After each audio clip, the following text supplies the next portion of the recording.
ایمان یا قرآن کو بدل دیتے. اس بات سے تو تمام ترجمے اور تفاسیر غلط یا مشکوک ہو گئیں. کیا آپ نے خود ترجمہ اور تفسیر مکمل کی ہے یا لکھ رہے ہیں؟ تو میرا ترجمہ تفسیر کیسے اس سے محفوظ ہو جائے گا؟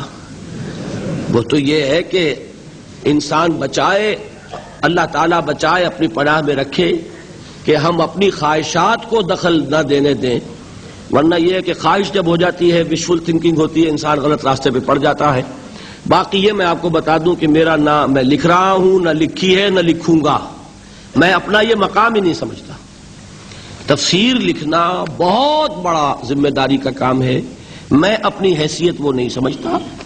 البتہ یہ ہے کہ میں ان حصوں کا درس دے کر جن کو کہ میں نے کچھ سمجھ لیا ہے، مجھے اعتماد ہے، بہت سی تفاسیر کو مطالعہ کرنے کے بعد کہہ رہا ہوں، میں شوق پیدا کر رہا ہوں کہ آپ لوگ تفسیریں پڑھیں. تفسیریں موجود ہیں، کم نہیں ہیں. اردو ہی